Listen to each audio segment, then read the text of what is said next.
ఓం నమో శ్రీ లక్ష్మీ వెంకటేశ్వరాయ శ్రీ మహాగణాధిపతయే నమః. వాగర్థావివ సంపృక్తౌ వాగర్థ ప్రతిపత్తయే జగత పితరౌ వందే పార్వతీ పరమేశ్వరౌ.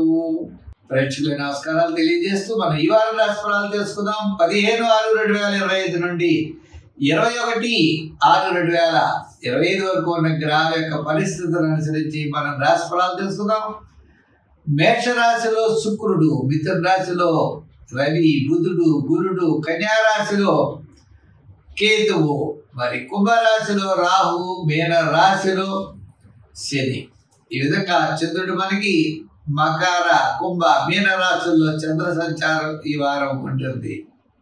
ప్రతి ఒక్కరూ కూడా కామెంట్ రూపంలో మీ యొక్క సందేహాన్ని తెలియజేస్తామని చెప్పి అనుకుంటూ మనం వార ఫలాలు ప్రారంభిద్దాం. కుంభరాశి. ఈ కుంభరాశి వారికి మనం చూసినట్లయితే ఒక గ్రహం చాలా అనుకూలంగా ఉంటుంది. ఏమిటి అంటే గురుడు. ఈ గురుడు చాలా అత్యద్భుతమైనటువంటి యోగాన్ని ఇస్తాడు. కుటుంబ ఆర్థిక సంతానపరమైన వ్యవహారాల్లో అనుకూలత, బంధుమిత్రుల యొక్క సహాయ సహకారాలు, పబ్లిక్ రిలేషన్స్ పెరగడం, నూతనమైనటువంటి ప్రయత్నాల్లో ముందుకు దూసుకుని వెళ్ళడం, సమాజంలో కీర్తి ప్రతిష్టలు రావడం, ఇటువంటివన్నీ కూడా ఈ గురు గ్రహ ప్రభావం వల్ల అనుకూలత ఉంటుంది. కాస్త ఆర్థికంగా గతంలో ఉన్న ఇబ్బందులు తొలుగుతాయి, ఆర్థిక సర్దుబాట్లు జరుగుతాయి, ముఖ్యమైన వ్యవహారాలు మనం తప్పనిసరిగా అనుకూలమైన పరిస్థితులు కనబడతాయి. వార ప్రారంభంలో అకాల వైరము, శ్రమ, వార మధ్యలో కార్యజయం, ధనలాభం, వారాంతం చిన్న చిన్న ఆటంకాలున్న విజయం సంప్రాప్తం అవుతుంది. విద్యార్థులకు అవకాశాలు లభిస్తాయి. మహిళలు కూడా కాస్త గతం కంటే చికాకులు తగ్గుతాయి. మరి వృత్తుల పరంగా చూస్తే ఆర్థిక డెవలప్మెంట్స్, అవకాశాలు ఇటుపైన వచ్చేటువంటి పరిస్థితులు కనబడుతున్నాయి. ఈ వారం తప్పనిసరిగా అనుకూలంగా ఉన్నది.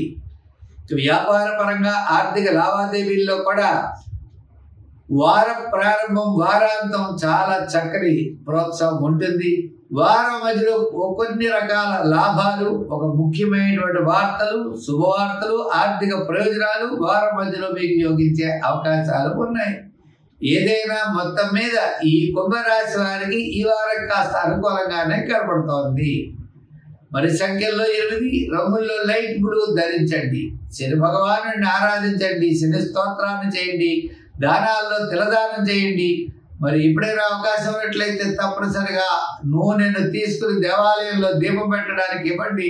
ప్రతిరోజు మీరు ఇచ్చేటువంటి నూనెతో దీపం పెట్టినట్లయితే సత్ఫలితాలు మీరు తప్పనిసరిగా పొందగలుగుతారు.